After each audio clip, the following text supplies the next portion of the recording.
आपके साथ प्रियव्रत दीक्षित। चलिए खबरों की शुरुआत कर लेते हैं। मोदी कैबिनेट में कुल 64 मंत्री बनाए जाएंगे। जी हां, बीजेपी से 53 और सहयोगी दलों से 11 मंत्री बनेंगे। राजनाथ सिंह, नितिन गडकरी, अमित शाह मंत्री बनेंगे और साथ ही निर्मला सीतारमण, अश्विनी वैष्णव, पीयूष गोयल मंत्री बनेंगे। मनसुख मंडाविया, अर्जुन मेघवाल, शिवराज सिंह चौहान मंत्री बनेंगे। भूपेंद्र यादव और साथ ही सुरेश गोपी, मनोहर लाल खट्टर, संवर्धा सोनोवाल और साथ ही किरण रिजिजू, राव इंद्रजीत, जितेंद्र सिंह भी मंत्री बनेंगे। कमलजीत शेरावत, रक्षा खड़से, जी किशन रेड्डी मंत्री बनेंगे। हरदीप पुरी, गिरिराज सिंह और नित्यानंद राय भी मंत्री बनेंगे। बंदी संजय कुमार, सावित्री ठाकुर, बीएल वर्मा, अन्नपूर्णा देवी, रवनीत सिंह बिट्टू और साथ ही शोभा करंजुले। तो देखिए, आपको बता दें कि जो मंत्रिमंडल है उसकी बात कर लेते हैं। राजनाथ सिंह उत्तर प्रदेश से आते हैं, नितिन गडकरी महाराष्ट्र से, अमित शाह गुजरात से और साथ ही अश्विनी वैष्णव, पीयूष गोयल, मनसुख मंडाविया, अर्जुन राम मेघवाल, ये तमाम मंत्री पद की शपथ लेंगे आज। साथ ही आपको बता दें कि शिवराज सिंह चौहान, भूपेंद्र यादव, सुरेश गोपी और साथ ही मनोहर लाल खट्टर, ये वो नाम जो आज मंत्री पद की शपथ लेंगे। कैबिनेट मंत्री के तौर पर इनको शामिल किया जाएगा। संवर्धा सोनोवाल और साथ ही किरण रिजिजू, राव इंद्रजीत, जितेंद्र सिंह, ये वो तमाम नाम जो मोदी की कैबिनेट का हिस्सा होंगे। कमलजीत शेरावत, रक्षा खड़से, जी किशन रेड्डी, हरदीप पुरी और साथ ही गिरिराज सिंह, नित्यानंद राय, बंदी संजय कुमार, सावित्री ठाकुर, ये वो तमाम नाम जिनको शामिल किया है। बीएल वर्मा, अन्नपूर्णा देवी, रवनीत सिंह बिट्टू और साथ ही शोभा करंजुले, ये वो नाम शामिल किए गए हैं। हर्ष मल्होत्रा, जितिन प्रसाद, भागीरथ चौधरी, सीआर पाटिल और आपको बता दें कि अजय टामटा, धर्मेंद्र प्रधान, गजेंद्र सिंह शेखावत और साथ ही एस जयशंकर, शांतनु ठाकुर, ज्योतिरादित्य सिंधिया, श्रीपाद नाइक और प्रहलाद जोशी, कृष्णपाल गुर्जर, सुकांत मजूमदार, कमलेश पासवान, एल मुरुगन, जोएल ओरम और वीरेंद्र कुमार, एसपी सिंह बघेल, बी सोमन्ना, ये वो नाम शामिल किए गए हैं। जॉर्ज कुरियन, संजय सेठ, सतीश दुबे, राजभूषण निषाद और साथ ही साथ आपको बता दें कि दुर्गा दास उइके, के राम मोहन नायडू, चंद्रशेखर, रामनाथ ठाकुर, जयंत चौधरी, चिराग पासवान, प्रताप राव यादव, ये वो नाम शामिल किए गए हैं। जीतन राम मांझी और साथ ही आपको बता दें कि चंद्रप्रकाश चौधरी, रामदास अठावले, अनुप्रिया पटेल, तो ये नाम और ये बड़ी जानकारी इस वक्त की सामने आ रही, जहां पर आपको बता दें कि 3.0 की बारी यूपी में बड़ी भागीदारी देने की कोशिश की जा रही है। यूपी के कोटे से 8 सांसद बनाए जाएंगे मंत्री, ये बड़ी जानकारी। आपको बता दें कि राजनाथ सिंह, जितिन प्रसाद, कमलेश पासवान का नाम शामिल किया गया है और बीएल वर्मा, एसपी सिंह बघेल, पंकज चौधरी का नाम इसमें शामिल किया गया है। ये बड़ी खबर आप तक पहुंचा रहे हैं, जहां पर जयंत चौधरी, अनुप्रिया पटेल के नाम भी इसमें शामिल किए गए हैं। केंद्र में एक बड़ी जिम्मेदारी और आपको बता दें कि देखिए, इसमें नामों की बात की जाए तो यूपी के कोटे से 8 सांसद मंत्री बनाए जाएंगे। राजनाथ सिंह, जितिन प्रसाद, कमलेश पासवान का नाम शामिल है और साथ ही साथ बीएल वर्मा, एसपी सिंह बघेल, पंकज चौधरी का भी इसमें नाम शामिल किया गया है। अनुप्रिया पटेल का नाम शामिल किया गया है। जयंत चौधरी और एलडी अध्यक्ष जयंत चौधरी का नाम इसमें शामिल किया गया है। तो मोदी राजतिलक 3.0 की बारी और यूपी की बड़ी भागीदारी। यहां पर बात की जाए तो यूपी के कोटे से 8 सांसद मंत्री बनाए जाएंगे। ये बड़ी खबर, बड़ी जानकारी आप तक पहुंचा रहे हैं राजनाथ सिंह, अनुप्रिया पटेल, जयंत चौधरी। तो देखिए, राजनाथ सिंह, नितिन गडकरी, अमित शाह, निर्मला सीतारमण, ये वो नाम जो शपथ लेंगे आज। अश्विनी वैष्णव, पीयूष गोयल, मनसुख मंडाविया, अर्जुन राम मेघवाल,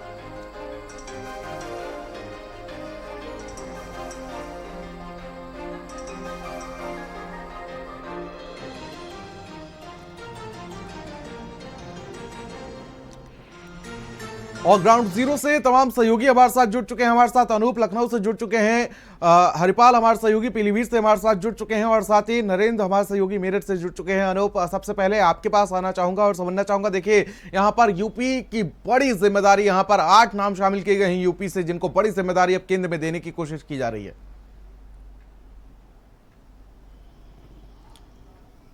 ठीक है, बिल्कुल। आज 7:15 बजे का वक्त होगा जब देश के प्रधानमंत्री नरेंद्र मोदी तीसरी बार केंद्र सरकार में जो है प्रधानमंत्री पद की शपथ लेने जा रहे हैं और साथ में कई जो है मंत्री हैं उनको भी जो है शपथ दिलाई जाएगी। सबसे बड़ी बात है कि उत्तर प्रदेश में काफ़ी बड़ा जो है प्रतिनिधित्व देने की तैयारी है। करीब 8 से 9 उत्तर प्रदेश के सांसद हैं जो मंत्री बनने जा रहे हैं, जिसमें अनुप्रिया पटेल जो पहले भी मंत्री रही उनको शपथ दिलाई जाएगी। इसके अलावा लखनऊ संसदीय सीट से जो जीत करके तीसरी बार राजनाथ सिंह पहुंचे हैं संसद, वो मंत्री पद की शपथ लेने जा रहे हैं। एसपी सिंह बघेल उनको मंत्री पद की शपथ दिलाई जाएगी। इसके अलावा अगर हम बात करें तो हरदीप पुरी है, जतिन प्रसाद हैं जो पीलीभीत से सांसद चुन करके आए, उनको केंद्र में मंत्री बनाया जाने के आज जो है शपथ दिलाई जाएगी। इसके अलावा अगर हम बात करें तो पंकज चौधरी है, जयंत चौधरी हैं, BL वर्मा है, कमलेश पासवान है, तो तकरीबन 8 से 9 सांसद जो हैं जो मंत्री बनने जा रहे हैं। तो काफ़ी बड़ा जो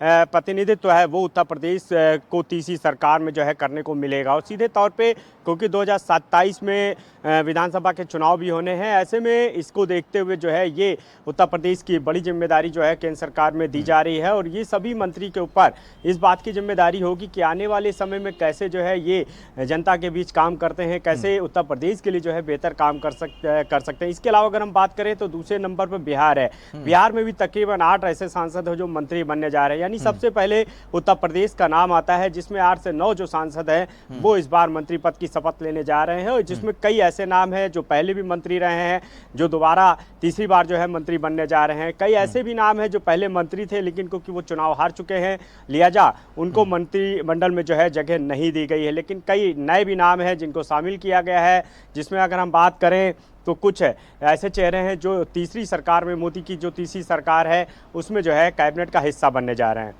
ठीक है, मैं लौटूंगा आपके पास। नरेंद्र हमारे सहयोगी मेरठ से हमारे साथ बने हुए। नरेंद्र, देखिए यहाँ पर बड़ी जिम्मेदारी यहाँ पर जयंत चौधरी को देने की कोशिश की गई है, क्योंकि देखिए सभी जातीय समीकरणों के साथ साथ क्षेत्रीय समीकरणों को भी यहाँ पर साधने की कोशिश की गई है।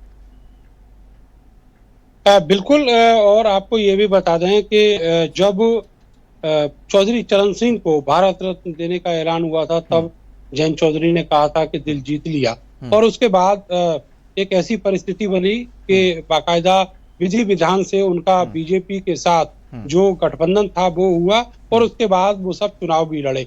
आपको बताएं कि ये पहले से ही चर्चा थी कि अगर 3.0 मोदी की सरकार आती है तो जयंत चौधरी को केंद्र सरकार में मंत्री का पद मिलेगा। और ऐसा अब साकार होने जा रहा है। ये सपना था जयंत चौधरी का और ये सारे कमिटमेंट बीजेपी ने चुनाव से पहले ही जयंत चौधरी से किए थे। जो राज्य से संबंधित कमिटमेंट थे जिसमें मंत्री बनाना, MLC बनाना, वो सारे कमिटमेंट बीजेपी ने पहले ही पूरे कर दिए। तो अब जयंत चौधरी यहाँ से मंत्री बनने जा रहे हैं। आपको बताएं कि पश्चिमी उत्तर प्रदेश में केंद्र सरकार से वो अकेले मंत्री होंगे। इससे पहले संजीव बालियान 2 बार यहाँ से केंद्र सरकार में राज्य मंत्री रह चुके हैं, लेकिन मुजफ्फरनगर से संजीव बालियान चुनाव हार गए। अब पश्चिमी उत्तर प्रदेश में ऐसा कोई बड़ा चेहरा नहीं है जिसको केंद्र सरकार में मंत्री का पद दिया जाए। इसलिए जयंत चौधरी जो अलायंस के साथी हैं, NDA के घटक दल का हिस्सा है, तो ऐसे में उनको ये बड़ा पद दिया जा रहा है। वो मंत्री बनेंगे तो निश्चित तौर पर पश्चिमी उत्तर प्रदेश में जो उनकी पार्टी का रसूख है वो और ज्यादा मजबूत होगा। साथ ही जो वोटर उनसे इस चुनाव में छिटके हैं वो एक बार फिर से सोचेंगे उनके साथ आने के लिए। हालांकि वो केवल अपनी दोनों सीटें जो उनको इस गठबंधन में मिली थी, उनके खाते में आई थी, वहीं से वो अपने दोनों सांसदों को जिता पाए हैं, जहां पर उनका दबदबा माना जाता है। 2022 के विधानसभा चुनाव में मुजफ्फरनगर, शामली और मेरठ, इसके अलावा बागपत, ये सब वो इलाके थे जहां पर उनका काफी अच्छा खासा जनाधार देखने को मिला था। बम्पर सीटें उनकी पार्टी ने जीती थी, लेकिन ये सारे इलाके, उसमें कैराना भी शामिल है, ये सारे जो लोकसभा क्षेत्र हैं यहाँ से बीजेपी हार गई। यहाँ पर जो जयंत चौधरी का जो जादू था, जो राष्ट्रीय लोकदल का जादू था, वो नहीं चला।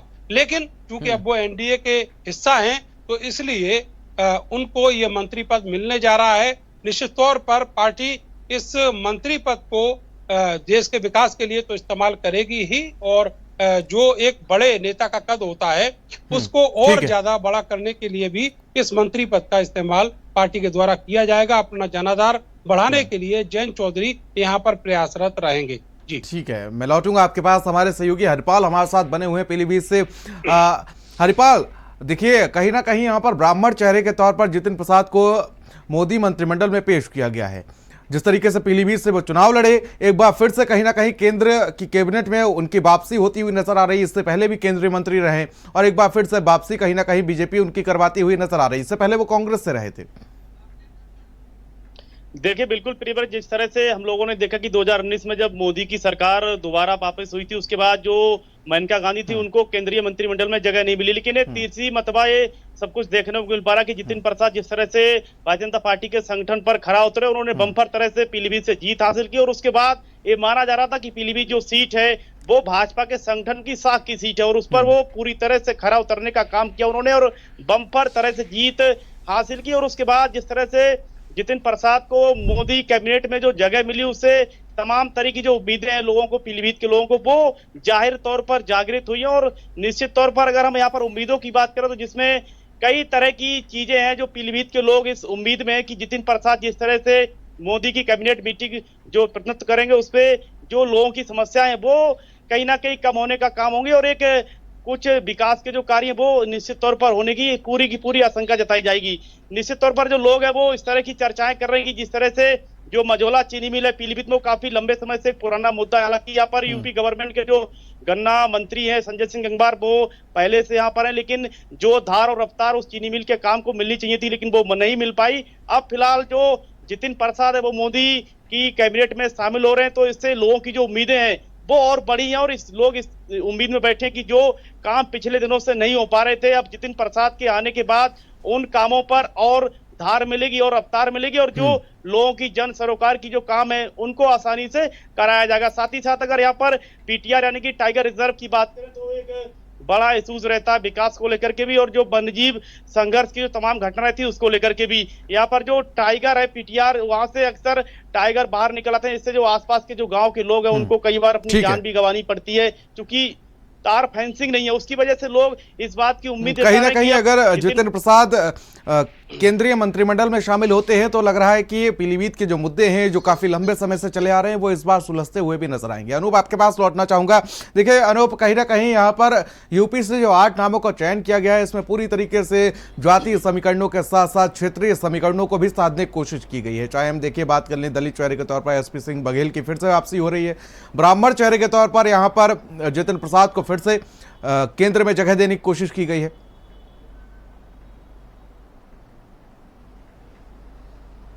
देखिए बिल्कुल है, ये जो तीसरी बार जो है मोदी सरकार का गठन होने जा रहा है, इसमें पूरी तरह से इस बात का जो है ध्यान रखा गया है कि जातीय समीकरण जो है कैसे साधना है। अगर हम बात करें तो एक ठाकुर चेहरा यानी राजपूत चेहरा जो है वो राजनाथ सिंह इसमें शामिल हो रहे हैं तीसरी बार। इसके अलावा ब्राह्मण की बात करें तो जतिन प्रसाद को जगह दी गई है। इसके अलावा ओबीसी चेहरे की बात करें तो ओबीसी से कई मंत्री आते हैं, उनको जगह दी गई है।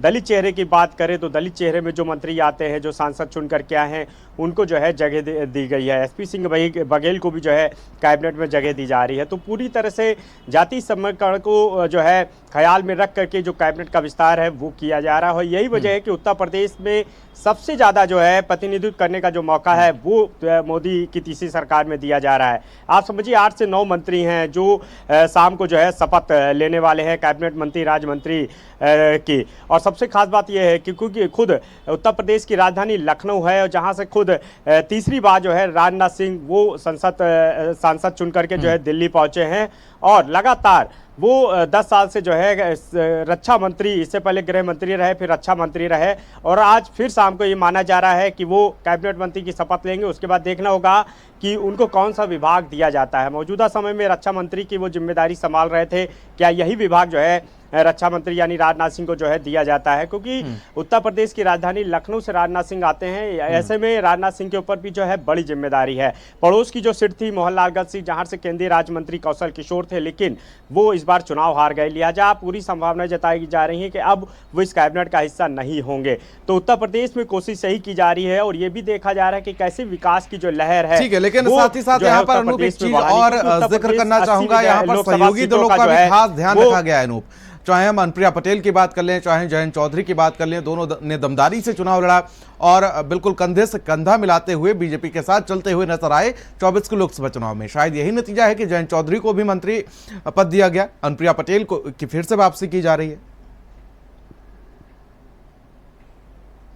देखिए बिल्कुल है, बीजेपी जानती है कि उसके जो सहयोगी दल है, जो घटक दल है, उनको लेकर के आगे चलना जो है बीजेपी के लिए बहुत ही जरूरी है। ऐसे में जयंत चौधरी को कि पहले जो है तय हो गया था कि जब बीजेपी का वो हिस्सा बने हैं उसके बाद उन्हीं के जो विधायक थे उनको जो है कैबिनेट मंत्री बनाया गया उत्तर प्रदेश सरकार में, यानी योगी सरकार में। उसके बाद जयंत चौधरी से जो है पहले तय हो गया था कि लोकसभा चुनाव के बाद ये माना जा रहा था कि जयंत चौधरी को जो है मोदी सरकार की कैबिनेट में जो है जगह मिलेगी, लिहाजा जयंत चौधरी जो है वो मंत्री पद की शपथ लेने जा रहे हैं। और जैसा कि मेरे सहयोगी नरेंद्र ने भी बताया कि जयंत चौधरी एक वो नाम है जिसकी सहभागिता बहुत जरूरी है, खासा प्रभाव माना जाता है जयंत चौधरी का, और यही वजह है कि उन क्षेत्रों को मजबूत करना है और यही वजह है कि जयंत चौधरी को जो है कैबिनेट की शपथ कह सकते हैं कि जाटों के साथ साथ किसानों को भी साधने की कोशिश की गई है जयंत चौधरी को एक बड़ी जिम्मेदारी सौंपकर। बिल्कुल बिल्कुल बिल्कुल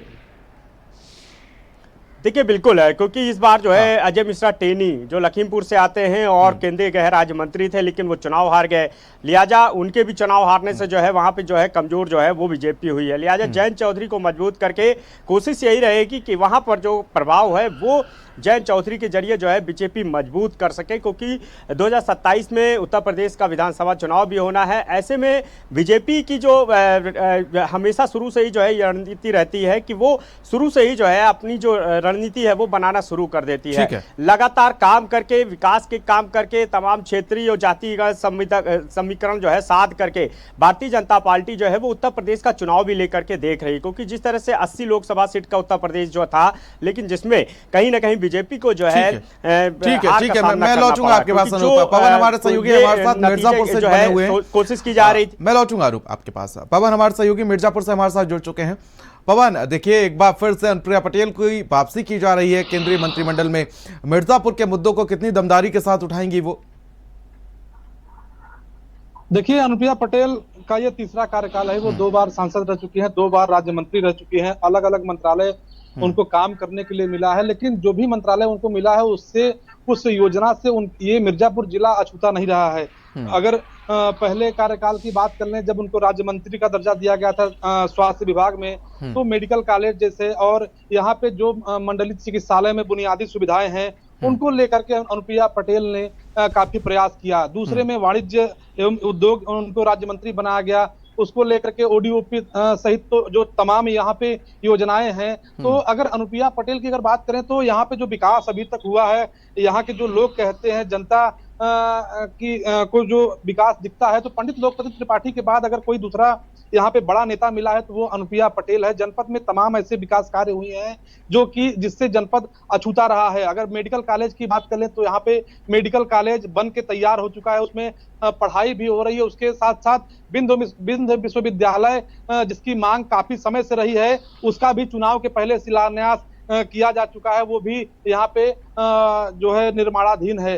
अगर ऐसे बात करें तो उद्योग की अगर बात करेंगे तो इंडियन ऑयल का पूर्वांचल का अगर देखेंगे तो सबसे बड़ा टर्मिनल जो कि यहाँ पे निर्माणाधीन है, तो ऐसे उनके कई प्रोजेक्ट हैं जो यहाँ पे अभी चल रहे हैं। चूंकि गठबंधन की साथी थी अनुप्रिया पटेल, में एक बात मैं आपको बताना चाहूंगा कि वो जिस मंत्रालय में विकास कार्य के लिए मिर्जापुर के लिए अभी तक जो भी मांगने गई हैं, तो वो किसी मंत्रालय में उनको नहीं हुआ है। जो भी विकास के यहाँ पे मुद्दे रहे हैं, जो बड़ी बड़ी योजनाएं रहे हैं, उनको यहाँ पे वो ले आकर के धरातल पे यहाँ पे उतारा गया है। केंद्रीय मंत्री इस बार जो उनकी बड़ी योजनाओं की अगर बात करें तो सबसे बड़ा उनका जो मुद्दा एक अछूता रहा है, यहाँ पे रनवे हवाई पट्टी का निर्माण। हवाई अड्डा चूंकि माँ विंध्यवासिनी कॉरिडोर लगभग 90% उसका काम पूरा हो चुका है। ऐसे ठीक है बनारस के ठीक है, मैं लौटूंगा आपके पास। नरेंद्र हमारे सहयोगी हमारे साथ लगातार बने हुए। नरेंद्र, देखिए एकमात्र चेहरा यहाँ पर पश्चिमी उत्तर प्रदेश से दिया गया है जयंत चौधरी के नाम पर। जयंत चौधरी से देखिए जब शुरुआत हुई थी इलेक्शन की, जब उन्होंने पाला बदला था तो कहीं ना कहीं नाराजगी देखी गई थी और 2 सीटें उनको लोकसभा में मिली, दोनों सीटें जीत ली जयंत चौधरी ने और उसके बाद एक तोहफा दिया, सहयोगी बने और उसके बाद रिटर्न गिफ्ट मिला है कहीं ना कहीं जयंत चौधरी को। बिल्कुल आपने सही कहा कि उनसे बहुत सारी उम्मीदें थी, लेकिन जो उनके ज्यादा प्रभाव वाले इलाके माने जाते हैं जिनमें मुजफ्फरनगर, कैराना, शामली शामिल हैं, सहारनपुर शामिल हैं, वहां पर उनका जादू नहीं चला। लेकिन बहुत सारे ऐसे भी इलाके हैं जहां पर जम के उनका जादू चला और बीजेपी ने वहां पर जीत हासिल की। उनमें अमरोहा शामिल है, बुलंदशहर शामिल है, इसके अलावा गाजियाबाद और नोएडा भी शामिल है और मथुरा और अलीगढ़ में भी उन्होंने अच्छे जो परफॉर्मेंस है उनके वोटरों ने वो दिखाई है, तो निश्चित तौर पर उनके जो नंबर हैं वो बड़े हैं एनडीए में और उनको एक बड़ा पद दिया जा रहा है। और उम्मीद यही है कि नरेंद्र मोदी की नई सरकार में जब वो मंत्री पद हासिल करेंगे और पश्चिमी उत्तर प्रदेश की जमीन पर केंद्रीय मंत्री के रूप में पहली बार जब आएंगे, उनका भव्य स्वागत भी होगा और भविष्य में उनको बड़ा मौका भी जनता दे सकती है, चूंकि उनका जो एक बहुत मजबूत वोट बैंक है उसमें बिखरा हुआ है, जिसमें जाट, कमेरे और किसान माने जाते थे, जिनमें मुस्लिम भी शामिल थे। तो इस बार जो मुस्लिम है वो उनसे छिटक गया, लेकिन जो जाट हैं वो बहुत सारी सीटों पर कमाल का परफॉर्मेंस किए हैं। इसकी वजह से जयंत चौधरी के नंबर बड़े हैं और उनको बड़ा पद मिला है। तो भविष्य में वो अपना जो बिखरा हुआ वोट बैंक है उसको भी फिर से हासिल करने की कोशिश करेंगे और इसमें जो उनका केंद्र का मंत्री पद है वो एक बड़ा रोल जो है वो अदा करेगा, क्योंकि उनका कद जो है वो अब लगातार बढ़ता हुआ चला जा रहा है। जब से वो समाजवादी पार्टी के गठबंधन से अलग हुए हैं, उनको 2 एमपी मिले हैं। इसके अलावा जो केंद्र, माफ कीजिएगा, जो उत्तर प्रदेश की सरकार में उनके एक एमएलए को मंत्री बनाया गया है। आपने देखा होगा राज्यसभा के चुनाव में किस तरीके से जो राष्ट्रीय लोकदल के एमएलए हैं उन्होंने परफॉर्म किया था। तो कुल मिलाकर अब स्थिति यह है कि राष्ट्रीय लोकदल पश्चिमी उत्तर प्रदेश में फिर से अपनी धार तेज करने जा रहा है, क्योंकि यहाँ पर जो बीजेपी के जाट नेता थे इनमें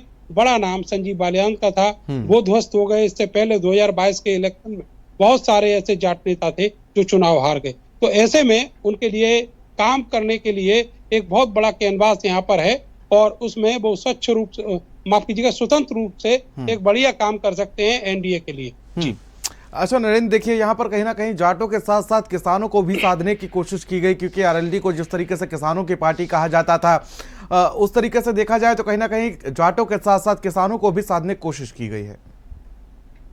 देखिए प्रियव्रत, ऐसा है कि जिस तरीके से पिछले सालों में जो कृषि कानूनों को लेकर आंदोलन देखे, किसानों के और बाकी आंदोलन उत्तर प्रदेश में देखे हैं, तो उससे राष्ट्रीय लोकदल का जो प्रभाव है वो काफी अच्छा माना जाता है। और आपको याद होगा कि राष्ट्रीय लोकदल ने उस आंदोलन में भी एक बहुत बड़ी भूमिका अदा की थी।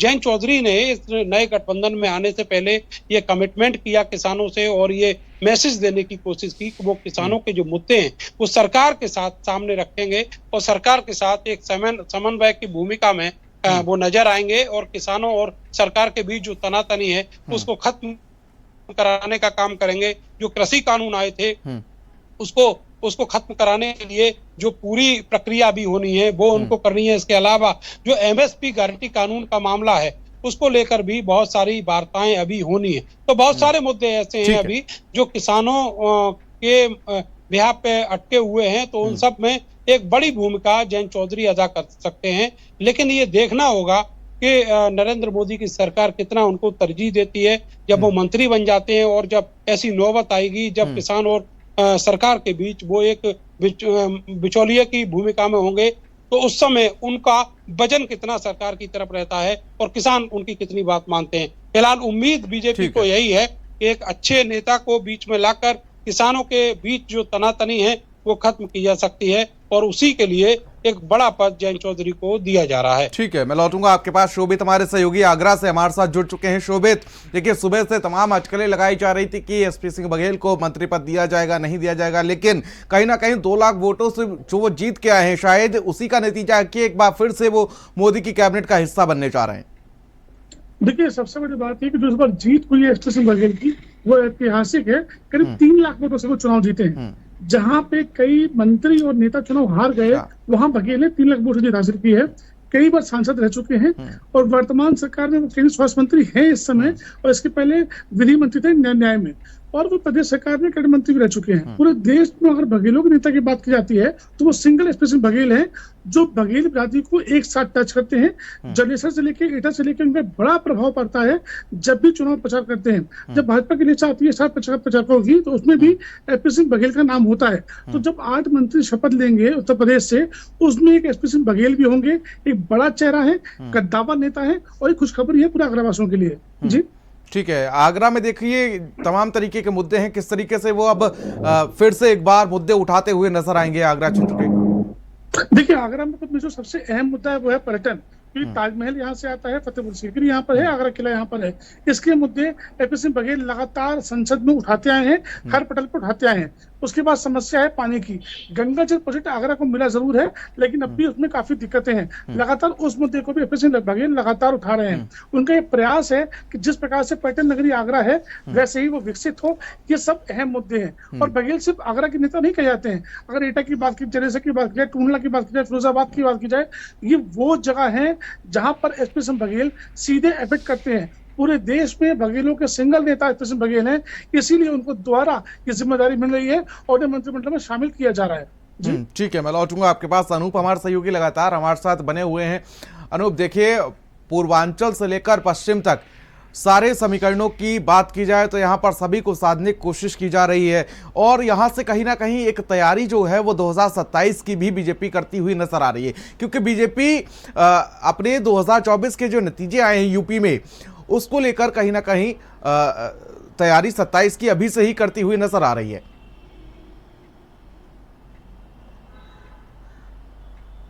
देखिए, बिल्कुल 2024 लोकसभा का जब चुनाव जो है चल रहा था, ऐसे में भारतीय जनता पार्टी की तरफ से यानी एनडीए की तरफ से ये नारा दिया गया था कि उत्तर प्रदेश की जो 80 में 80 सीटें हैं वो जीतने जा रहे हैं और देश की अगर बात करें तो 400 सीटें जो है वो पार करने जा रहे हैं। लेकिन जब नतीजे आए तो कहीं ना कहीं वो बीजेपी के पक्ष में नहीं दिखाई दिए, क्योंकि जो 400 का आंकड़ा छूने की बात कही गई थी उसमें भी काफ़ी सीटें कम हो गई। बीजेपी खुद जो है बहुमत के आंकड़े को नहीं छू पाई और यही वजह रही कि गठबंधन की सरकार जो है वो शाम को शपथ लेने जा रही है। इसके अलावा उत्तर प्रदेश की बात करें, 80 में 80 सीटें जीतने की बात कही जा रही थी, लेकिन आप समझिए कि खुद जो है समाजवादी पार्टी और कांग्रेस यानी जो इंडिया गठबंधन था उसने जो है भारतीय जनता पार्टी की जीत को के रथ को रोका और अब 43 सीटें जो है खुद इंडिया गठबंधन जीत करके आया, जबकि भारतीय जनता पार्टी को काफी नुकसान उठाना पड़ा। और यही वजह है कि उत्तर प्रदेश से जो है सबसे ज्यादा जो है मोदी की जो तीसरी सरकार है, यानी जब देश के प्रधानमंत्री नरेंद्र मोदी तीसरी बार शपथ लेने जा रहे हैं तो उत्तर प्रदेश के 8 से 9 ऐसे सांसद हैं जिनको मंत्री पद बनाया जा रहा है, उनको जो है ताकत दी जा रही है। यानी उत्तर प्रदेश को इस लिहाज से देखा जा रहा है कि 2027 का जिस तरह से जो आंकड़े 2024 के लोकसभा के आए हैं, ऐसे में 2027 की तैयारी को लेकर के जो है ये जो रणनीति है वो साधी गई है, जिसमें जातीय समीकरण देखा गया है, पूर्वांचल से लेकर के पूरी तरह से देखा गया है कि आखिर कैसे किस तरह से जो है ऐसे चेहरों को लाया जाए जिससे उत्तर प्रदेश में जो है और भारतीय जनता पार्टी को जो डैमेज हुआ है उसको कंट्रोल किया जा सके, क्योंकि 2027 का चुनाव है। ऐसे में उसकी तैयारियां अभी से भारतीय जनता पार्टी जो है लेकर के चल रही है और जिसका असर मोदी सरकार में जो है साफ तौर पर दिखाई देगा कि किस तरह से उत्तर प्रदेश के 9 जो सांसद हैं वो मंत्री जो है बनने जा रहे हैं। इसके अलावा लखनऊ की बात करें, लखनऊ से 2 बार से लगातार जो है खुद राजनाथ सिंह चुनाव जीतते आए हैं, तीसरी बार वो सांसद चुन करके दिल्ली पहुंचे हैं। इससे पहले वो गृह मंत्री रहे, फिर रक्षा मंत्री रहे, अब तीसरी बार जो है शपथ लेने जा रहे हैं। और राजधानी लखनऊ की बात करें तो राजनाथ सिंह एक काफी बड़ा चेहरा है, राजपूत से आते हैं, ठाकुरों से आते हैं और ठाकुरों में काफी राजनाथ सिंह की पैठ है। इसके अलावा राजनाथ सिंह सिर्फ ठाकुरों में ही नहीं, सभी वर्ग विशेष में जो है राजनाथ सिंह का काफी जो है प्रभाव है, राजनाथ सिंह को काफी माना जाता है और यही वजह रही कि तीसरी बार भी जो है 1,35,000 अधिक से वोटों से वो जीत करके जो है दिल्ली पहुंचे हैं और अब वो तीसरी बार जो है मंत्री पद की शपथ लेने जा रहे हैं। और राजनाथ सिंह के सिर कंधे पे भी काफी बड़ी जिम्मेदारी होगी कि उत्तर प्रदेश का वो भी प्रतिनिधित्व करते हैं, राजधानी लखनऊ से वो सांसद हैं। ऐसे में जब तीसरी बार वो शपथ लेंगे कि उनके जिम्मे भी ये बड़ी जिम्मेदारी होगी कि कैसे विकास को जो है आगे बढ़ाए, क्योंकि राजधानी लखनऊ जो है वो विकास के नाम पे जाना जाता है। हालांकि राजनाथ सिंह ने अपने 2 कार्यकाल में लगातार विकास के काम किए हैं, कई बड़े बड़े ओवरब्रिज दिए हैं, सड़कें बनाई गई हैं, तमाम जो काम किए गए हैं जो सीधे तौर पे जनता को कनेक्ट करते हैं और यही वजह है कि राजनाथ सिंह तीसरी बार जो है चुनाव जीतने में सफल रहे हैं। तो पूरी तरह से जो मोदी सरकार तीसरी बार जो शपथ लेने जा रही है वो इस बात का ध्यान रख के किया गया है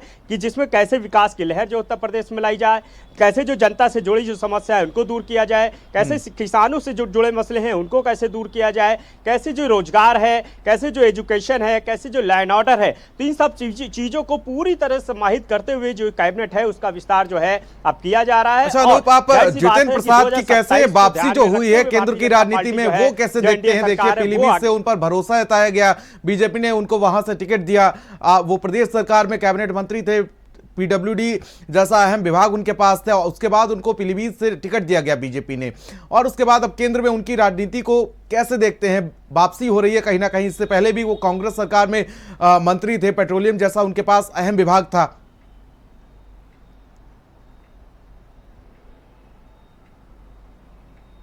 देखिए बिल्कुल, उत्तर प्रदेश की बात करें तो जतिन प्रसाद वो चेहरा है जो किसी भी नाम का, किसी भी पहचान का मोहताज नहीं है। जतिन प्रसाद पहले भी कांग्रेस सरकार में भी जो है मंत्री रहे हैं। इसके अलावा उत्तर प्रदेश से में काफ़ी उनकी जो है सहभागिता रहती है। पहले वो एमएलए रहे, विधायक रहे, उसके बाद योगी सरकार में पीडब्ल्यूडी जैसे विभाग की बड़ी जिम्मेदारी निभा रहे थे। लगातार तमाम जो है पीडब्ल्यूडी विभाग में जो उन्होंने बड़े बड़े काम किए, और इस बार जब उनको पीलीभीत से जो है सांसदी का टिकट दिया गया तो वो जीत करके जो है संसद पहुंचे हैं। ऐसे में ब्राह्मण चेहरा है, बड़ा चेहरा है। इनके जो फादर हैं जितेंद्र प्रसाद, वो भी काफ़ी जो है नामचीन रहे। ऐसे में जितेंद्र प्रसाद को मंत्रिमंडल में शामिल करके जाहिर सी बात है कि पीलीभीत ही नहीं, उसके आसपास के जितने जो विधानसभा हैं वहां पर जो है जतिन प्रसाद का असर पड़ेगा। और जब एक बड़ी जिम्मेदारी दी जाएगी, एक बड़ा कैबिनेट वो संभालेंगे, एक बड़ा विभाग वो संभालेंगे, तो उसके जरिए जतिन प्रसाद को जो है विकास करने के में सहायता मिलेगी। इसके अलावा कहीं ना कहीं जतिन प्रसाद के जरिए जो ब्राह्मण है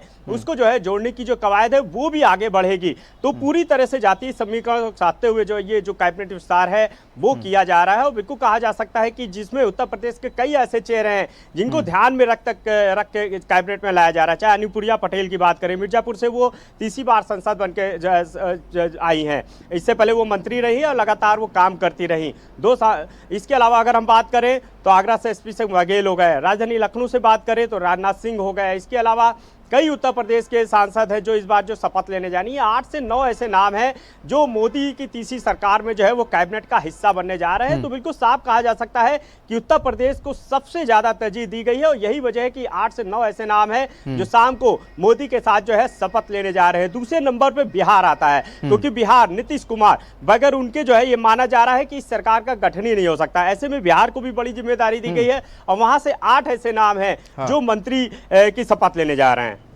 ठीक है। आशीष हमारे सहयोगी महाराजगंज से हमारे साथ जुड़ चुके हैं। आशीष, देखिए पंकज चौधरी को एक बार फिर से यहां पर वापसी की जा रही है केंद्र में उनकी, केंद्र की राजनीति में उनकी। आशीष, आवाज पहुंच रही है आप तक? चलिए, शायद आवाज नहीं पहुंच रही है आशीष के पास। मैं लौटूंगा अनूप आपके पास। देखिए, पूर्वांचल से पश्चिम तक कहीं ना कहीं सारे समीकरणों को साध कर यहाँ पर 27 की जो पटकथा है वो रचनी बीजेपी ने शुरू कर दी है। क्योंकि जिस तरीके से हमने देखा जो नतीजे आए हैं 2024 के नतीजे आए हैं उत्तर प्रदेश में, वो कहीं ना कहीं चिंता का विषय जरूर है बीजेपी के लिए। मैं लौटूंगा आपके पास। शोभित हमारे सहयोगी हमारे साथ बने हुए हैं। शोभित, देखिए एसपी सिंह बघेल पर एक बार फिर से बीजेपी ने बड़ा भरोसा जताया है, और बड़ा भरोसे के साथ साथ उनको एक बार फिर से टिकट दिया गया।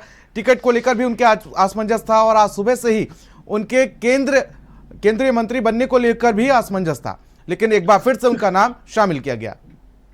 देखिए, सुबह जब मंत्रियों को फोन आना शुरू हुए थे उस समय एसपी सिंह बघेल को फोन नहीं आया था। एक असमंजस था कि बघेल साहब को अब तक फोन नहीं आया है, जिसको लेकर जो उनके समर्थक हैं वो काफी परेशान थे कि अब तक आखिर फोन क्यों नहीं आया। लेकिन जैसे ही सूचना आती है, भारत समाचार ये खबर ब्रेक करता है कि एसपी सिंह बघेल आगरा से मंत्री बनने जा रहे हैं केंद्र में, उसके बाद यहाँ एक जश्न का माहौल हो गया है। विजय तैयारी ये हो रही है कि कब वो लौटेंगे शपथ लेकर, और यहाँ पे भव्य एक समारोह होगा, भव्य यहाँ पे उनका स्वागत समारोह होने वाला है। दरअसल एसपी सिंह बघेल का मंत्री बनना इसलिए अहम हो जाता है कि 2027 के चुनाव बहुत दूर नहीं है, करीब 2.5 साल का समय बचा है। और यहाँ इस पूरे क्षेत्र को, जो ब्रज का पूरा क्षेत्र है, यहाँ एसपी सिंह बघेल के अच्छे वोटर है, अच्छा उनका लीड है। जिस प्रकार से बघेलों को वो एक तरफ से लीड करते हैं, साथ ही हर धर्म को साथ लेकर चलते हैं, सबकी बात सुनते हैं, हर रविवार को जनता दरबार लगाते हैं, और ये भी कहा जाता है, इनके नेता ही कहते हैं जो बड़े नेता हैं, शायद एक वजह ये भी है क्योंकि जिस तरीके से जनता का उनको साथ मिला है इस चुनाव में, तो एक बड़ी मार्जिन के साथ वो जीते हैं। 3 लाख वोटर कम नहीं होते हैं शोभित, क्योंकि कई बड़े चेहरे थे जिनका मार्जिन बेहद ही कम रहा। वहीं एसपी सिंह बघेल 3 लाख से ज्यादा से वोटों से जीतकर संसद पहुंच रहे हैं। देखिए, एसपी सिंह बघेल ने अपना ही रिकॉर्ड तोड़ दिया है। पिछला चुनाव वो करीब जीते थे 75,000 वोट से, और इस बार लगभग 3 लाख वोट, यानी कि लगातार ट्रिपल बढ़त ली उन्होंने। जो आंकड़ा है वो अपना खुद का रिकॉर्ड तोड़ दिया उन्होंने। और जब काउंटिंग शुरू हुई, हम काउंटिंग में लगातार मौजूद थे, एक बार भी किसी भी राउंड में एसपी सिंह बघेल पीछे ही नहीं आए। जो लीड उन्होंने शुरुआत से ली वो एंड तक लेते चले गए, और अंत में उन्होंने विजय पताका हासिल करी। ये बड़ी जिम्मेदारी भी हो जाती है जब आपके मंत्री हारते हैं, नेता हारते हैं, और वहां अगर आप चुनाव जीतते हैं तो आपके कंधों पर वो भार हो जाता है कि 2027 में आपको रिजल्ट देना होगा, इसीलिए आपको मंत्री पर दोबारा दिया जा रहा है। पोर्टफोलियो क्या होगा ये भी क्लियर नहीं है। वर्तमान में वो केंद्र में स्वास्थ्य मंत्री हैं राज्य में, लेकिन ये बड़ी बात है कि जिम्मेदारी उतनी ही बढ़ जाती है। सिर्फ आगरा ही नहीं, उनके फिरोजाबाद की जिम्मेदारी भी रहती है, मथुरा भी को टच करते हैं, जितनी भी आसपास की बेल्ट है वो सब में प्रचार करते हैं और वहां पर रिजल्ट देते हैं। और जिस प्रकार से उत्तर प्रदेश में नुकसान हुआ है भाजपा को, उसको लेकर जिम्मेदारियां बढ़ जाती हैं। ये 27 का चुनाव काफी अहम है, इसलिए भी ये जिम्मेदारी अहम हो जाती है। बिल्कुल, मैं लौटूंगा आपके पास। हमारे सहयोगी अनूप हमारे साथ लगातार बने हुए लखनऊ से लाइव। अनूप, देखिए, जातीय समीकरणों के साथ साथ सभी समीकरणों को साथ करके 27 की पटकथा कहीं ना कहीं रचनी शुरू कर दी है बीजेपी ने। साथ ही साथ जयंत चौधरी को लेकर जिक्र करना चाहूंगा, जिस तरीके से किसानों की नाराजगी देखी गई। 22 का जब इलेक्शन हुआ था तो भी किसान जो है बॉर्डर्स पर बैठे हुए थे। 24 का लोकसभा का चुनाव हुआ तब भी कई बॉर्डर्स किसानों ने घेर रखे थे।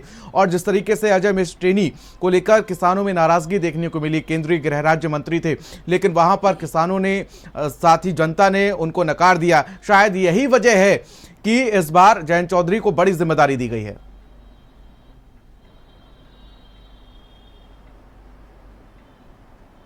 देखिए, बिल्कुल, अगर वेस्ट यूपी की बात करें तो वो वहाँ पे कई ऐसे विधानसभाएं आती हैं, कई ऐसे लोकसभाएं आती हैं जहाँ पर खासा प्रभाव जो है भारतीय जनता पार्टी का पिछले चुनाव में दिखाई दिया था। हमने देखा कि तकरीबन ज़्यादा सीटें जो है वो पश्चिमी यूपी से जो है भारतीय जनता पार्टी पिछली बार जीत करके आई थी। और इस बार जयंत चौधरी को जब भारतीय जनता पार्टी में शामिल कराया गया तो ये उम्मीद जताई गई थी कि जयंत चौधरी के भरोसे जो है भारतीय जनता पार्टी और बेहतर जो है परफॉर्मेंस करेगी। हालांकि 2 सीटें जो है जयंत चौधरी जीतने में कामयाब रहे, लेकिन ये माना जा रहा है कि कहीं ना कहीं भारतीय जनता पार्टी को नुकसान उठाना पड़ा है। संजीव बालियान, जो आप सोचिए खुद मंत्री थे, उनको चुनाव में हार का सामना करना पड़ा। इसके अलावा जो आसपास के इलाके, वहां पर भी जो है भारतीय जनता पार्टी को हार का सामना करना पड़ा।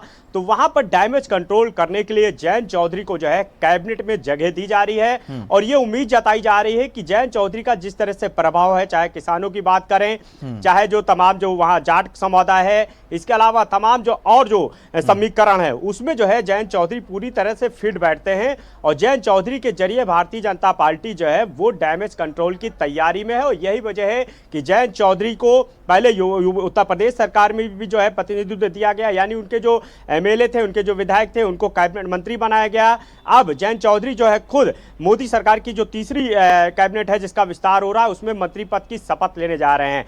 तो बड़ी जिम्मेदारी जयंत चौधरी के कंधे पे रहेगी, क्योंकि अगर हम बात करें तो ये जो 2024 का चुनाव हुआ है और इससे पहले 10 साल जो मोदी सरकार लगातार रही है, इसमें लगातार भारतीय जनता पार्टी एनडीए का जो वोट बैंक था वो बढ़ा था। हमने देखा कई इस बार बड़े बड़े जो है कद्दावर नेता रहे हैं जो भले ही जीत गए हैं, लेकिन जीत का जो मार्जिन है वो काफी कम हो गया। आप समझिए, लखनऊ में राजनाथ सिंह जो पिछली बार 4.25 लाख वोट से जीते थे, इस बार उनको महज 1,35,000 वोट से जो है जीत का सामना करना पड़ा। तो आप समझिए जो मार्जिन है, ये जो घटा है पूरे उत्तर प्रदेश में, अगर जो है मंथन किया जाए तो भारतीय जनता पार्टी को काफी नुकसान हुआ है। सीटें जरूर मिली हैं और सरकार भी बनने जा रही है, लेकिन ये जो नुकसान हुआ है इसकी भरपाई कैसे की जाए, 2027 में कैसे उत्तर प्रदेश सरकार जिस तरह से प्रचंड बहुमत से पिछली बार जीत करके आई थी उसी आंकड़े को वो छू पाए, इन्हीं सब चीजों को लेकर के जातीय समीकरण को साधा गया है। ऐसे बड़े चेहरे जो है वो कैबिनेट में शामिल किए जा रहे हैं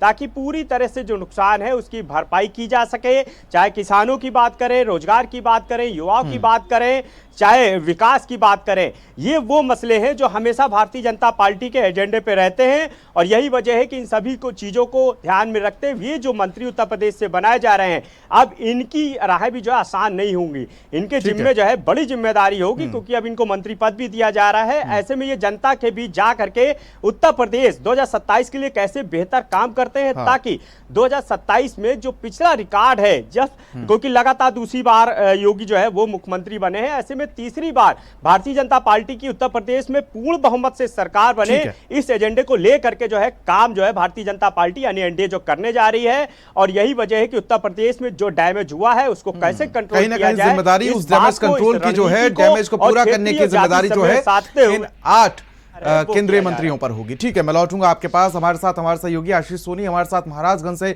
जुड़े हुए हैं। आशीष, देखिए, कहीं ना कहीं एक बड़ी जिम्मेदारी पंकज चौधरी पर एक बार फिर से केंद्र की राजनीति में उनकी वापसी होती हुई नजर आ रही। केंद्रीय मंत्री रहे और एक बार फिर से उनका नाम शामिल किया गया है। जी, मोदी मंत्रिमंडल में पंकज चौधरी का नाम शामिल होने से जहां एक तरफ महाराजगंज के लोग बेहद खुश है, वहीं उनके कार्यकर्ताओं में जोश देखते हुए बन रहा है।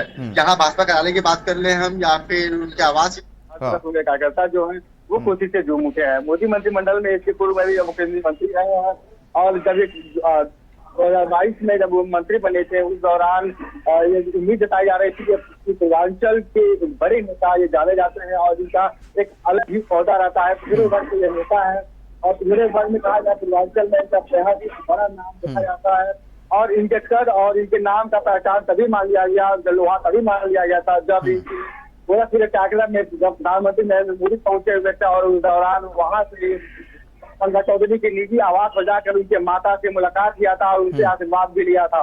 अब बहरहाल महाराजगंज की हम बात करें तो महाराजगंज में पंकज चौधरी 1991 से राजनीति में है और यहाँ से अब तक महज 2 बार ही वो लोकसभा चुनाव में टिकट मिली है, हार मिली है और अब तक 7 बार वो 7वीं बार इस बार सांसद बने हैं और एक ही पार्टी से एक ही दल से एक ही झंडे के नीचे वो चुनाव लड़ते आए हुए हैं और उनके चुनाव की जो राजनीति की सफर है वो गोरखपुर के पार्षदी के चुनाव से शुरू होती है और अब जो है वो सांसदी के चुनाव में कई बार 2 बार हैट्रिक लगाने के बाद अब 7वीं बार सांसद बने हुए हैं और इस बार दूसरी बार वो मोदी के मंत्रिमंडल में मंत्री बनने जा रहे हैं। ऐसे में लोगों को बहुत सी उम्मीदें हैं, महाराजगंज जनता को तमाम उम्मीदें हैं, महाराजगंज के विकास को लेकर तमाम उम्मीदें हैं। अब तक जो महाराजगंज को उन्होंने सपना दिखाया था कि महाराजगंज में रेल लाइन लाने का और तमाम सड़कों को जोड़े जाने का सारी चीजें लगभग पूरी की गई है। उसके बाद अब देखा जाए महाराजगंज में जो नए मामले हैं, नए मुद्दे हैं, उन पर पंकज चौधरी चर्चा करते हुए नजर आ रहे हैं और एक चुनाव में इस बार मुद्दा भी वही था। इनके विरोधी जाते इनके सामने जो प्रत्याशी थे गठबंधन की वीरेंद्र चौधरी, उनको इस बार कहा जाए इस 24 के चुनाव में लोकसभा चुनाव में इस बार कड़ी टक्कर भी देखने को मिली है। महज वो 35,000 वोटों से जीते हैं। बहरहाल हम बात करें 2019 के चुनाव की तो 19 के चुनाव में पंकज चौधरी 3.5 लाख वोटों से जीते थे, जबकि इस बार के चुनाव में वो 35,000 वोटों से जीत करके संसद पहुंचे हुए हैं।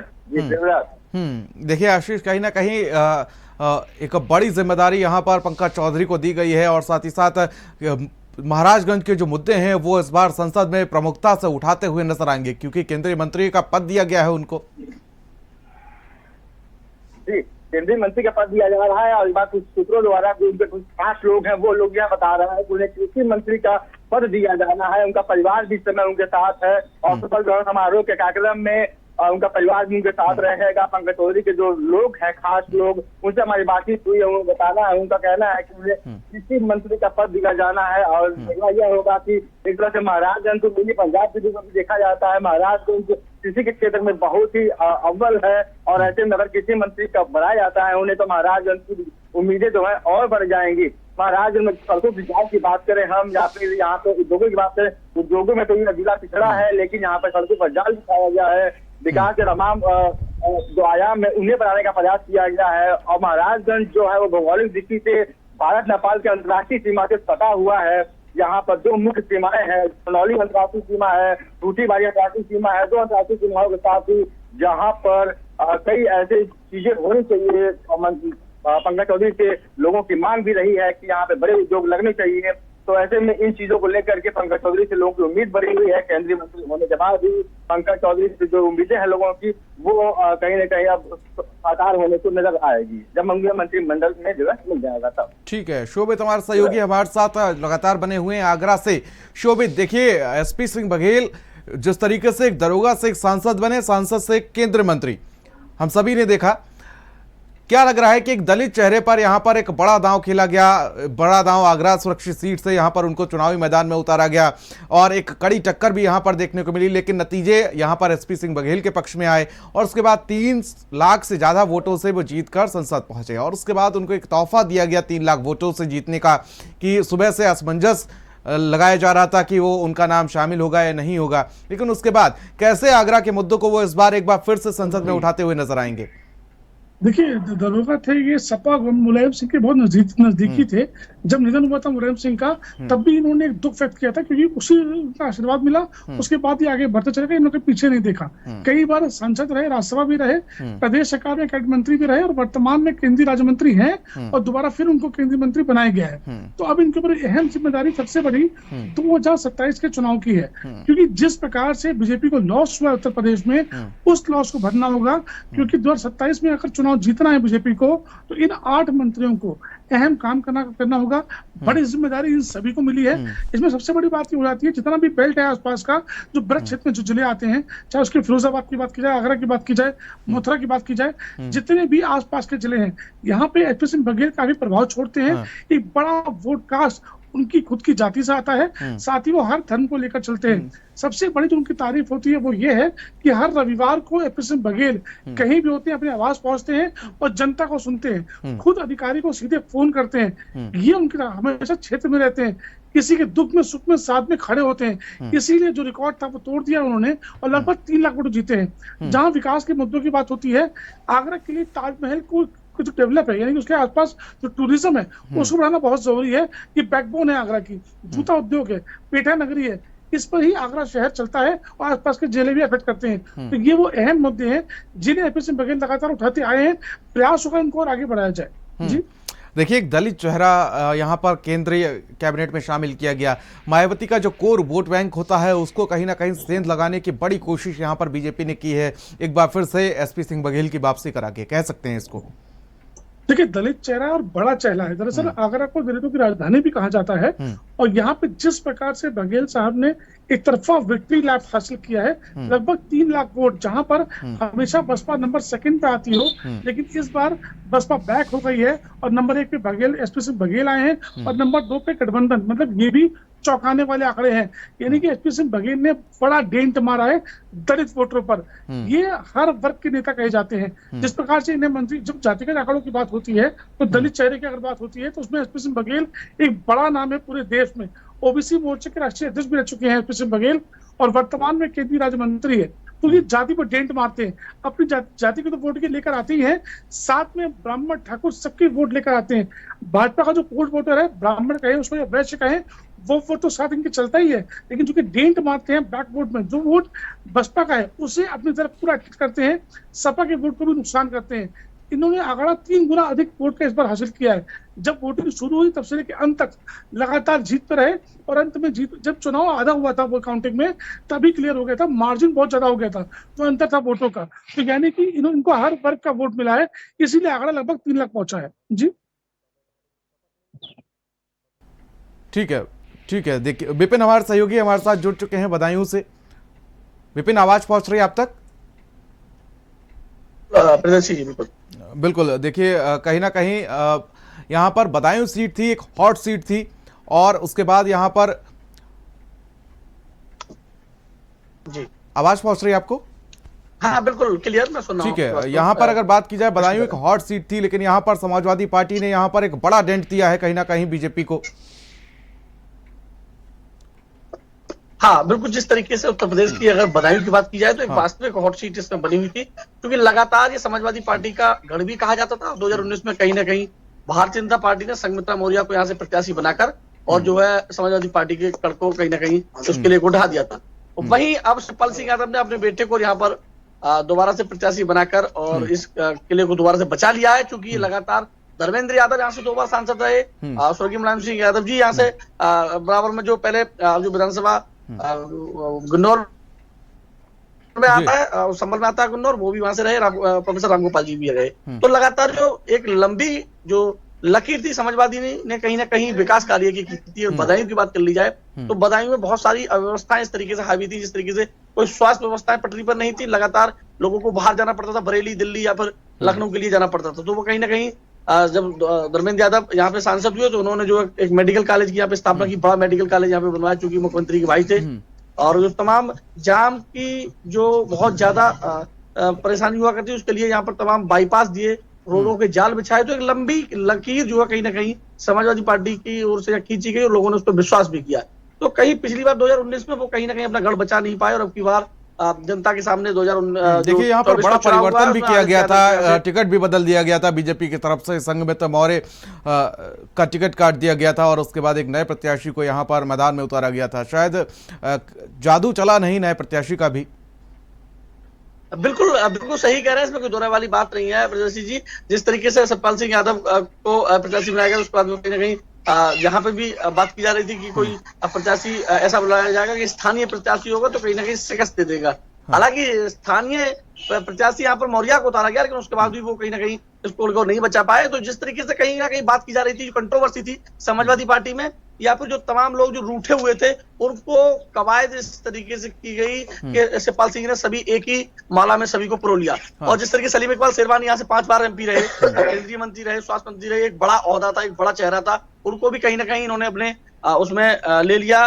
पूर्व मंत्री दर्जा, राज्य मंत्री जो थे दर्जा, वो भी कहीं ना कहीं रूठे हुए चल रहे थे, उन्होंने तो महापंचायत वगैरह की विरोध भी किया समाजवादी पार्टी का। हालांकि पार्टी ने उन्हें शर्त भी कर दिया, निकाल भी दिया था 5 साल के लिए, उनको भी फिर शामिल किया गया। और तमाम जो और राजनेता थे उन लोगों ने भी कहीं ना कहीं समाजवादी पार्टी का विरोध किया। तो उन सबको कंट्रोवर्सी को समाप्त करते हुए पहले शिवपाल सिंह ने अपना नाम रखा, शिवपाल सिंह ने उन सारी कंट्रोवर्सी को खत्म किया, जो विवाद था वो खत्म किया, और सभी को एक जगह एक मंच पर लाकर फिर आदित्य यादव का नाम जो कहीं ना कहीं जनता के बीच में लाया और गए, और फिर उनको जाके प्रत्याशी बनाया गया। और वो कहीं ना कहीं 5 लाख के आसपास वोट पाए, और 5 लाख के बाद में वो 35,000 के कुछ वोट से यहाँ पर विजयी भी हो गए। हालांकि लगातार चुनाव में कहीं ना कहीं देखने को भी मिला, बहुत सारी छिटपुट घटनाएं भी हुई, आरोप प्रत्यारोप का दौर जारी रहा कि यहाँ पर जो है पुलिस प्रशासन आ भी रही, पुलिस प्रशासन ने वोट नहीं पड़ने दिया। क्योंकि लगातार मैं आपको बता दूं, मुस्लिम वोट भी यहाँ पर काफी संख्या में बदायूं में है, और यादव वोट की अगर बात की तो लगभग ही रहता है, और वोट भी कहीं ना कहीं तीसरे नंबर पर यहाँ पे आता है।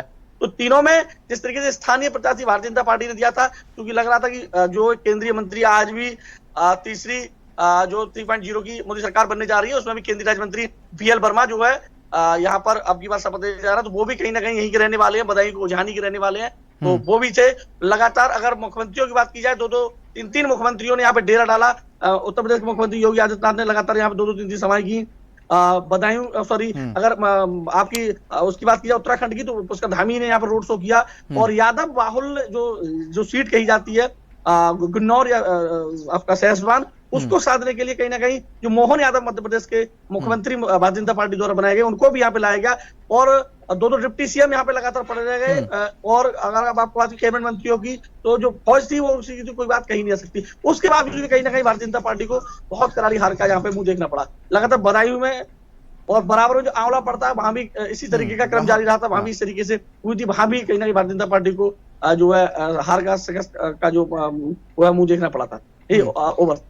ठीक है विपिन, देखिए कहीं ना कहीं एक बड़ा दांव खेला गया यहाँ पर। देखिए एक बड़ी जिम्मेदारी BL वर्मा को सौंपी गई है। लोधी वोटों को साधने की कोशिश की गई है, OBC वोटों को साधने की कोशिश की गई है। 27 को लेकर एक बड़ी रणनीति यहाँ पर बीजेपी बनाती हुई नजर आ रही है, क्योंकि एक अच्छा खासा प्रभाव है BL वर्मा का। लोधी वोट की जिक्र किया, तो कहीं ना कहीं जो स्वर्गीय माननीय मुख्यमंत्री जी हमारे उत्तर प्रदेश के रहे थे, कल्याण सिंह जी, उनके कहीं ना कहीं शिष्य और उन्हीं की जो राजनीतिक विरासत थी, उसको साधने में भारतीय जनता पार्टी ने BL वर्मा को प्रोजेक्ट किया। और BL वर्मा को यहाँ से राज्य मंत्री बनाया गया, राज्यसभा भेजा गया, उसके बाद में केंद्रीय मंत्री बनाया गया, और लगातार सौगात पर सौगात उनको दी गई। तो कहीं बगल में ही कासगंज है, वहां पर उनके जो खुद के बेटे राजवीर सिंह यादव वो चुनाव कहीं ना कहीं हार गए। और लगातार जो कि उनके इतने बड़ा कद था, इतना बड़ा चेहरा था, उसके बावजूद भी वो चुनाव हार गए। और BL वर्मा को लगातार तीसरी बार भी यहाँ पर मंत्रिमंडल में रखा जा रहा है। तो जाहिर सी बात है कि लोधी जो वोट बैंक है वो कहीं ना कहीं साधने की कोशिश लगातार भारतीय जनता पार्टी कर रही है। लगातार और भी तमाम, जैसे यादव की बात की जाए, या जाट की बात की जाए, या ब्राह्मण की बात की जाए, या बनिया की बात की, तमाम सभी जाति को लेकर कहीं ना कहीं भारतीय जनता पार्टी चल रही है। और उनको कहीं ना कहीं लेकर सबको साथ कर कहीं ना कहीं 2027 का चुनाव वो भी कहीं ना कहीं नजदीक पे है। मैं आपको एक चीज और बता दूं, क्योंकि जिस तरीके से शिवपाल सिंह यादव एक बड़ा चेहरा माने जाते थे, और हैं भी, जिस तरीके से समाजवादी पार्टी के जो मुलायम सिंह यादव जो थे राष्ट्रीय अध्यक्ष थे, तो वो संस्थापक थे, तो कहीं ना कहीं शिवपाल सिंह उनके साथ रहे, उनसे राजनीति सीखी और उनके साथ रहे। तो वहीं अगर अखिलेश यादव की जब बात की है, तो अखिलेश यादव नेता भी विपक्ष यहाँ पे यहाँ बने हुए थे। तो कहीं ना कहीं विपिन, मैं लौटूंगा आपके पास। हमारे सहयोगी विकास शाही हमारे साथ जुड़ चुके हैं। विकास शाही, देखिए एक बड़ी जिम्मेदारी कमलेश पासवान को सौंपी गई है। बांसगांव से उन्होंने जीत दर्ज की, और जीत करने का रिटर्न गिफ्ट उनको इस तरीके से मिलेगा, शायद कमलेश पासवान को भी इस बात का अंदाजा नहीं था। विकास जी, आपको बता दें कमलेश पासवान लगातार चौथी बार भारतीय जनता पार्टी के टिकट से बांसगांव से चुनाव जीते हैं। कमलेश पासवान का इतिहास रहा है कि कमलेश पासवान का गोरखपुर जिला में मेयर का पद छोड़ उनके परिवार के पास सारे पद रहे हैं। उनके पिताजी मानीराम से कई बार विधायक रहे हैं, चाचा विधायक रहे हैं, माताजी समाजवादी पार्टी से सांसद रही हैं, जिला पंचायत अध्यक्ष रही हैं, भाई वर्तमान में भाजपा से विधायक हैं, और मौसी के लड़के भी ब्लॉक प्रमुख रहे हैं। लेकिन कमलेश पासवान के बारे में कहा जाता है योगी के जो विकास कार्य हैं और मोदी जी के विकास कार्यों के नाम पर कमलेश पासवान चुनाव लड़ते हैं, और लगातार चौथी बार पहुंचे हैं। बात की जाए कमलेश पासवान की, तो पिछली बार वो 1.5 लाख वोटों से चुनाव जीते थे, और अब की बार महज से ही ये चुनाव जीते हैं, लेकिन फिर भी उनकी लॉटरी लग गई है और उन्हें एक दलित चेहरे के रूप में मोदी कैबिनेट में जगह मिलेगी। तो एक खुशी का पल है गोरखपुर के लिए, क्योंकि शिवप्रताप शुक्ला जी जो पिछली सरकार थी उसमें वो केंद्रीय वित्त राज्य मंत्री थे, उनके राज्यपाल होने के बाद गोरखपुर में कोई भी केंद्रीय मंत्री नहीं था और कमलेश पासवान को ये जगह मिली है। गोरखपुर की दूसरी जो लोकसभा सीट है बांसगांव, उनसे उनको स्थान मिल रहा है। यहाँ जो विकास की बात है तो यहाँ सिर्फ सीएम योगी का नाम चलता है और उनके ही सहारे जितने जनप्रतिनिधि होते हैं, लेकिन दलित चेहरे के रूप में पासवान वोट जो होता है उसकी अच्छी पकड़ मानी जाती है। इसके लिहाज से दलित चेहरे के रूप में कमलेश पासवान को मंत्रिमंडल में जगह मिली है। जी ठीक है, आप दोनों का बहुत बहुत शुक्रिया हमारे साथ जुड़ने के लिए और तमाम जानकारी हमसे साझा करने के लिए। तो देखिए, बीएल वर्मा को थोड़ी देर में मंत्री पद की शपथ लेंगे और आपको बता दें कि कवरेज हमारी लगातार जारी है। रुकेंगे छोटे से ब्रेक के लिए।